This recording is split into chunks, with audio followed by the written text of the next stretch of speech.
I know that these are the qualities that I possess, and that once I am given the opportunity to serve on the head of the DFA board, I will most certainly be one of the voices for change and help to effect change. Additionally, so many of our footballers, both male, female, they have lost the genuine love and interest in playing football. Yes, it's a sad reality. I believe that with me as part of the board of executives of the Dominica Football Association, I will help to bring back that love and interest that our players once had for playing the game, which I know that they love. Thank you.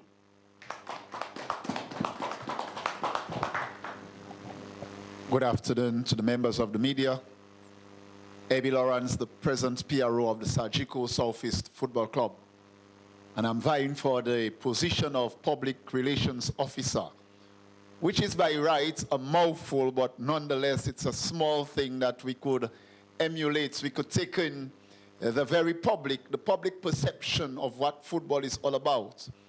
For the past 17 years we've been hearing, and Harlem plays Southeast and Southeast plays Harlem without hype, without a proper production scheme.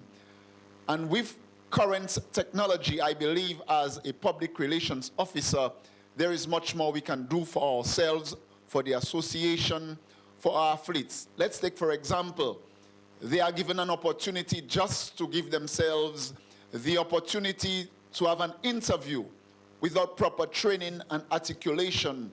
Our members flaunt, our athletes flaunt, and as a public relations officer, I believe taking what we know and what I know to better our players, to better the club, to have a production that we can say this is Dominica, where the talents are raw, where we can speak of the talents, where we can nurture the talents, and even send them out by proper marketing. Hence, the public relations department is not just a one-man show, it will be an everybody thing where I will use the very players and other members of the media to better promote our football and what we stand for. We will go places. So I solicit your support together with my fellow comrades to really, really, really be the change for football 2023 and beyond. Thank you.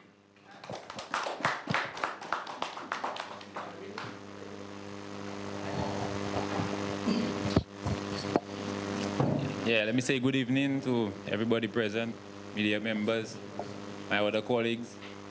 Yeah, my name is James Javier. Well, my football name is JJ. Everybody knows me as that. Well, it's a pleasure to be there with such an extinguished team. You know, that's one of the things that kind of drive me towards actually being part of that team. You know, when I look at the other members, you know, I feel like we have a real solid team. So my position I'm vying for is the position of youth officer. And to me, the youth is what we need to really develop right now to bring back the football. And youth to me is not just about football or anything. It's about a development of a community. They say if you develop a child, you develop a community. So that's one of the problems we are suffering with in Dominica right now. We forget about the youth, so the communities are being destroyed because of that. So I believe that football, knowing that it is a sport that brings communities together, I think if we start with the youth, and if the youth come together, it will bring the other members of the community together. And that is my drive for the football right now, to bring the youths back together, to bring the community back together, and to develop football on a whole.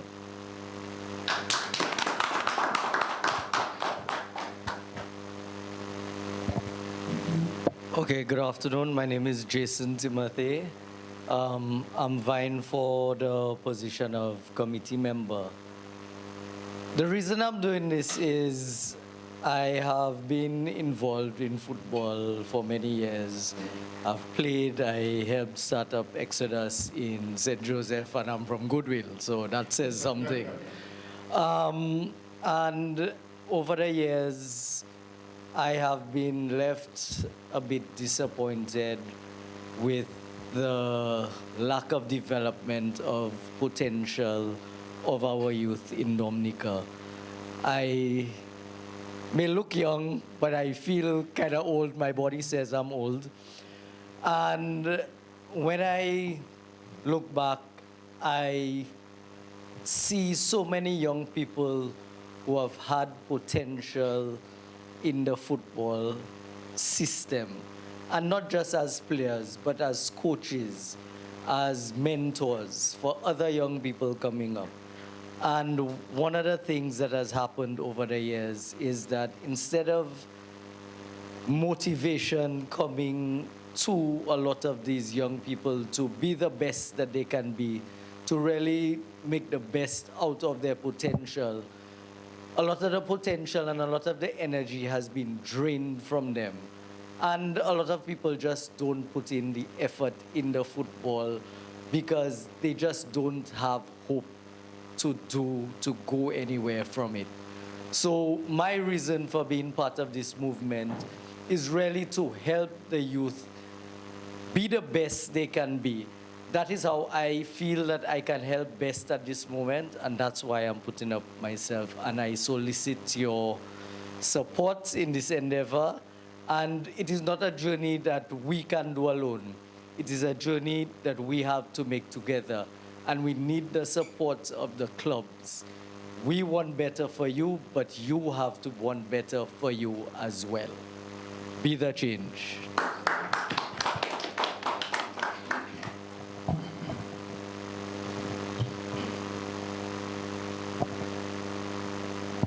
Good afternoon. Good afternoon, colleagues. My name is Philip Aline. I represent the Middleham Football Club. Presently, I am the treasurer of the Middleham Football Club. My interest in sports started when I was a young boy, but it was in tennis, and I was a national player for Dominica. I'm sort of living through my children right now, who both all play football. One of them at a national level, my son. I started with the Harlem Newton Juvenile Football Academy, and I was a coach there and gained a real appreciation for what it takes to ensure that our young people have opportunities and avenues to explore their God-gifted talents. And I'm a part of this team, Be the Change, because I want to ensure that they have that opportunity. As a committee member, we are simply not there to fill a space on an executive, but I think we're there to ensure that integrity, oversight of the decisions that are being made are taken very seriously. So I take my position very seriously. I will hold my fellow board members, I will hold them accountable. I will hold the FA accountable, because we are doing this for our youth, we're doing this for our country, and we must all take it very, very seriously.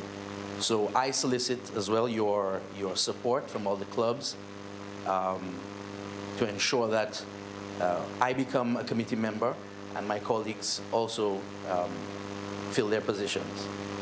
So thank you very much, and be the change.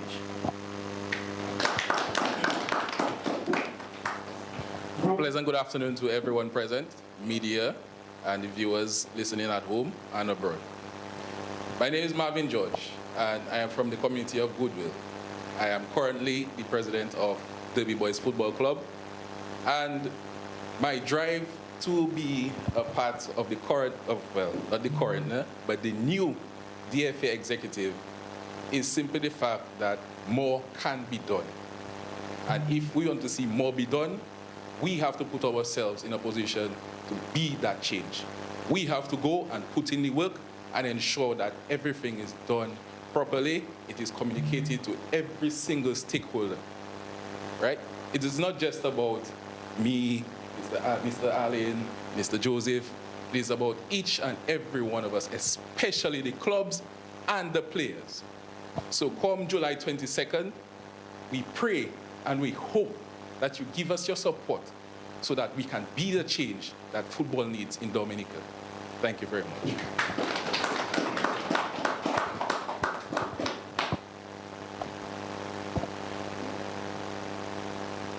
Okay, there you have it, guys. This was the roster of the team that we have presented under the banner Be the Change. I would like to send out an apology to those of you who logged in earlier and was not receiving any audio. We were experiencing some technical difficulties, which I think has since been sorted. And again, once again, I would like to apologize for this, and we're moving on swiftly. The next item on our agenda is basically to let you know some of the strategic areas for development that we have planned for football. These strategic areas for development are all listed out in our manifesto with a very comprehensive developmental plan behind each area. But our president is going to take you through a few of them, and he will just let you know some of the areas that we as a team are looking for in terms of strategic development for Dominica's football. All right, thank you very much, Mr. Kazimi. So as a group, we stood back and we took a look at the current state of our football in Dominica, and I'm not sure if I met anyone personally who is happy with what is currently going on with our football. Our national teams at all levels, youth, women, senior men, our results have been lacking, to say the least. We have lost that being a regional force in the football. So it's because of things like that we decided to put ourselves forward and to bring our proposal towards the clubs in the hope that they decide to give us the opportunity to make those much needed changes so that our football in Dominica can rise again, basically. So in the area, we have different areas that we see that the help is needed. Now, in terms of rising again, there's no overnight fix. The proposals we have, it's gonna take time, but we must put the right things and right measures in place in order for us to be able to develop as a footballing nation. Top on our agenda is youth development. We firstly need our youth to see that they can have a future in football in Dominica. We, as an association, we will reach out to the academies. The academies can't do it on their own. They must have the help from the association. We will look to bring in professional help so that we have a standardized academy curriculum, stuff like that. And because at the end of the day, we see that we lose too many youth in football at an early age because they don't see that they can make it as a footballer from Dominica. We have maybe 1-2 examples, but it's not something that excites the youth currently. And I think when we send them out unprepared to the regional tournaments, they come back with a lot less interest in continuing playing the sport. So we must emphasize on proper youth development and allowing the youth to know, okay, yes, I excited to go and train, I want to go and train, and I want to represent my club. I want to represent my community, and at the end, I want to represent my country. We are very much for capacity building. We believe that we have the talent on island in terms of our players and our coaching. What What we have not had is the proper training and system in place that they will be able to reach their full potential. So we are not gonna just sit back and only train or teach our coaches what FIFA and CONCACAF mandates. We have to think outside the box. We're gonna be innovative. We're gonna do partnerships with professional clubs where we do coaching exchange programs, and we do a lot more coaching in Dominica, where we will set up a coaching education department within the football association. So we know that we have the talent on Ireland. We just need to get them to first believe that they can be better, and to put the things in place for them that they will be able to reach their full potential. In terms of the leagues, we're gonna do things together with the clubs. We're not gonna throw things down the club's throat, but we will be proposing that we have our Premier League set up, where every club that participates in the Premier League is gonna get prize money at the end of the season, like how it is done in the professional leagues, and not just top 2 or top 3 clubs. Because at the end of the day, the clubs go through a full season of numerous expenses and whatnot, and they should receive some benefit from the Football Association. That is outside of the regular assistance that they will receive from the Football Association. Also, we are proposing a Division 1 league where it will only consist of teams with a Division 1 team, clubs for Division 1 team, meaning, like, for example, Bath State will not be able to take part in the Division 1 league because we already have a premier team. That way, it makes it a lot easier for us to deal with the promotion and relegations of the leagues.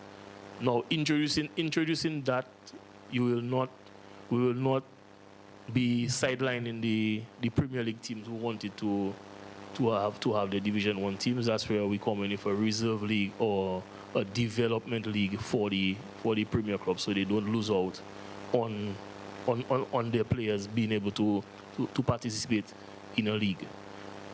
Another thing to do with the leagues is that we are proposing to the clubs to sit down and discuss how we can have a standardized transfer of players from one club to the other, and also propose where we do a loan system where, if, for instance, you have a player that is not ready for your Premier, but you do not want to lose that player, that you are able to loan that player to a Division 1 club where they get playing experience and they may be ready to join your Premier club the next year.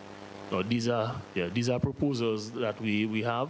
Also, we want to have the youth league programs aligned to the CONCACAF and the FIFA youth schedule. So, for example, we have under 20 in 2 years' time. We will have an under 18 league now. So the under 18 is our pool of players that's eligible for the under 20 in 2 years' time. We are not interested in bringing players along only when the competition is coming up. So if we have an under 20 coming up, we are not interested in calling players 3 months or 2 months before the competition. We want to have everything set up long term, so we are able to be better prepared, and we will have a better showing of ourselves in the regional competition. Because as of now, our standings in the region is very, very poor, and our recent results have shown that we are not able to compete with our regional counterparts. We will also be bringing proposals to the clubs for us to have a constitutional and also the rules and regulations review. This will be done with the clubs and the association. So we sit and we do a review along with legal minds, and then because the constitution needs to be updated, and there are certain things based on the decisions that's taken, the rules and regulations would have to be updated as well. So that's just some of the plans that we want to bring forth to the clubs in the near future.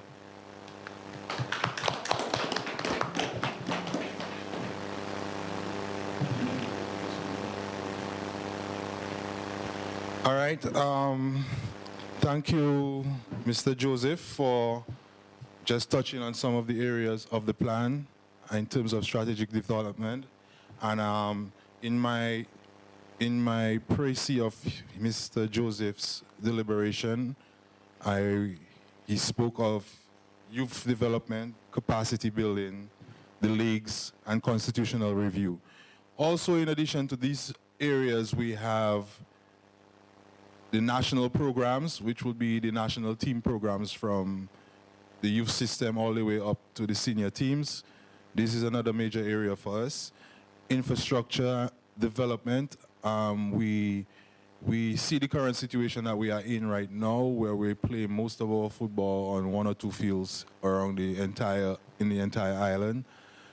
And I feel some strategic partnerships have to be built with the different community field, the people that own the community fields or the custodians of the community fields, with the public sector, government, and with the other sporting associations that access and use those fields. I feel if we create those synergies and those partnerships, then we can maybe make a serious dent in infrastructure development in the medium term. Mr. Joseph also spoke about the leagues and constitutional review. So these are just some of the other areas that we spoke about. Another crucial area for us that we are looking at is the rebranding of the Dominica Football Association. And for me, this is very, very important because I come from creative industries. I come from media, marketing, branding, and pushing products out there. And I think we have been weighed on that scale and have found to be wanting greatly. So this is one that is very close to my heart also. And I guess with the minds put together and coming up with not only creative ways to brand, but also branding with a purpose. So we have to really take that one and look at it again. As we move on, at this stage in our juncture, we are supposed to do the official handing over or presentation of the manifesto. And maybe we can call a couple people in the audience to just do just that. I'm not too sure if the gentleman in the audience would be willing to come forward and maybe do an official handing over of the manifesto to show that it is now available for the public. We have a few hard copies here with us, but it will also be disseminated digitally for all of you all to peruse, read, analyze, critically examine, and also to reach back out to us and even to how should I say it? Reach out to us and let us know what areas that you may have been thinking of that we might have missed, and maybe we can also take it into consideration, because we see our manifesto, we see the strategic development plan as a living document. It is not because it is printed on paper, it is set in stone. I think as the times change, as minds change, ideas develop, we can also develop on that plan. So I'm going to call on the 2-3 people that is in the audience, and we can maybe do an official handing over. I don't know if Marvin, you are the closest to the edge, maybe you can do a handing over to the gentleman in the room.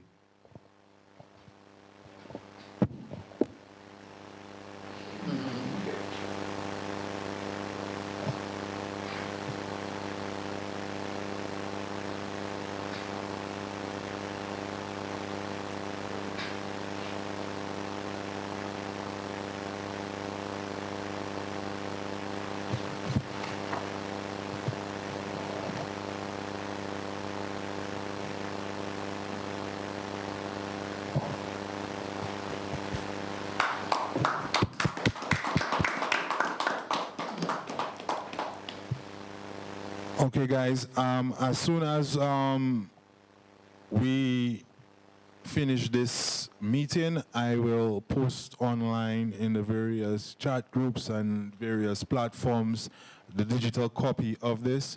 Today, you can quite imagine there's been a lot of running around trying to get this up and running. And if you'll notice, I've been moving back and forth from my seat because also handling some technical issues on the back end. But I want to again reiterate with the manifesto again, and I would want to make a special appeal to everyone who gets a chance to look at it, to read it. Read it in its entirety. When I was a young boy, my dad always used to tell me, you will never know what's in the book unless you open it. And I guess that was to push me towards going to study at night and to do my homework and stuff like that. And I always thought to be him being so, like troublesome as a father and whatever. But in my older years, when I really started to read material that I was really interested in, the fact that I opened the book is the only reason that I engaged those materials. So I want you, the people out there, those of you who in the room who received it, take your time out and please read it. Reach out to us and please let us know what the feedback is. At this point, we are almost reaching to the end of our deliberations today. But before we do that, it would be remiss of us to not give a vote of thanks, and we are calling on Ms. Laura to just give us a little vote of thanks. Ms. Laura, I don't like to be put on the spot, but I am hoping that it's good practice for her, because at the end of the day, we don't see this executive as one person speaking. We have to all develop our capacities to deal with the public and speak. So Yvette, the floor is yours. Thank you very much, Mr. Kazemi. On behalf of the We Be the Change team, I would like to thank the following persons. One, the media, both those who are present and those who are viewing via the internet. Thank you very much for taking out the time to view and to be here. Secondly, I would also like to thank our invited guests. Mr. White is no stranger to football, and we thank you for being with us, being a part of the team, as we take on and we learn from your seniority and your experience in the sport. I would also like to thank my fellow teammates.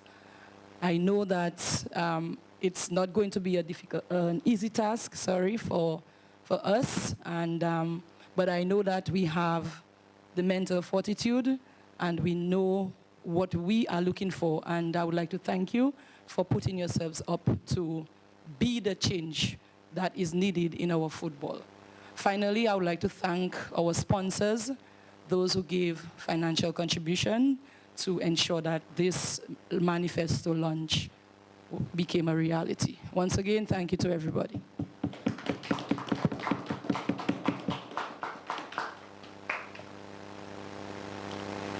Yeah, at this juncture, we would like to bid everybody a very pleasant good evening, good morning, wherever you are in the world, or good afternoon. And we will also want to let you know that this is not the first media engagement for us, and it will not be the last, and you should be looking forward to hearing, seeing, and deliberating on stuff with us in the next coming weeks leading up to the DFA general election. Thank you again very much, and have a good afternoon, good evening, everyone.